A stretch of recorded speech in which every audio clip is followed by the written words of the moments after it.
All right, so I'm changing the coolant thermostat housing on the silver Grand Cherokee. What I have to do is take this off, and then down below there's a red cap. I need to pull off and drain out a quarter of my coolant. And then down below, hard to see, but right here, this hose, I have to take that hose off and then unbolt the housing. Some coolant will come back out again.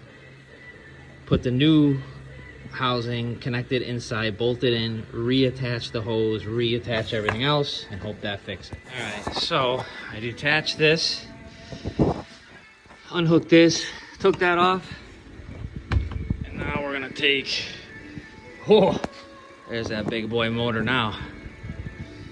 So now, where we're going to is this. We're gonna take this off. Well, first take this off, re-put it back together, and we'll see. Okay, now I got the coolant. There's a valve underneath the engine, or under the radiator. It's a red cap. If you loosen it slowly, it'll start to drain the radiator out. So that part's gone. Now we're just finishing up letting some of that coolant go out of there. If you squeeze this, obviously it's all connected here so you can hear it there. I just want to make sure there's not an abundance of coolant sitting in here that when I take this off I'm going to get splashed hard.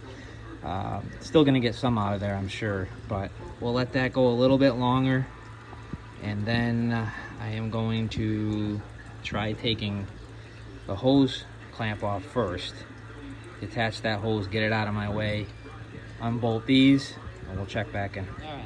Hose is detached, some spilled out like I thought, not the end of the world.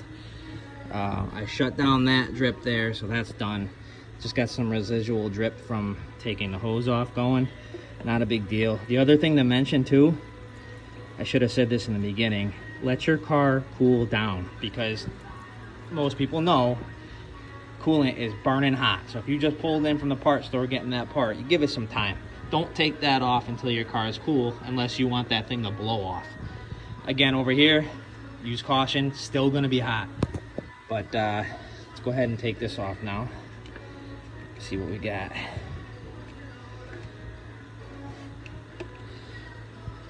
All right, I already loosened them up, obviously. It should be pretty long of a bolt here. A little challenging one-handed, but we're getting there. Save those bolts because you didn't get new ones with your part. Still dripping down there. It's all right. I got some Mopar coolant I can put back in if I don't want to use the old stuff. All right, we're almost there. One-handed, here we go.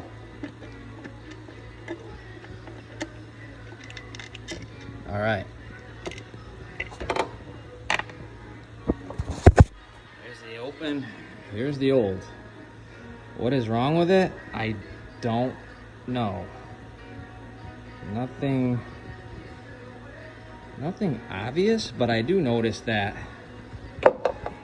this part is not centered at all. It's shifted far. On my new one, it's dead center. So I don't know if that has anything to do with it or if something malfunctioned inside, but that's that part. Now we're gonna get it back in there. But also, make sure you clean everything before you put it on. You wanna flush, clean, seal. Clean that, make sure this is clean, check the inside of your hose right there, make sure that's clean, and then slowly work backwards, tightening everything. Okay.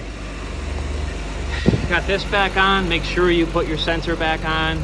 Make sure you put pressure on this when you're tightening back that screw so it stays tight. Underneath this is a little push pin. Make sure that clicks in so it doesn't move. Same thing here. Go tight while putting some pressure. I filled in more antifreeze. I poured what I drained out back in and a little extra because I was a little low. Started up the car. Everything is sounding good. You come over here. The check engine light that's been on for 2 months, is now off, which is great. Sometimes it won't go off and you're gonna have to use a tool like that to reset it, but so far so good.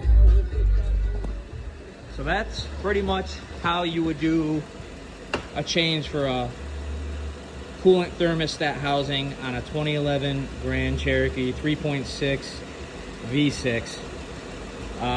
Not too bad, just there's some steps to follow and things to remember, but otherwise it's a pretty decent do-it-yourself job. Thanks for watching.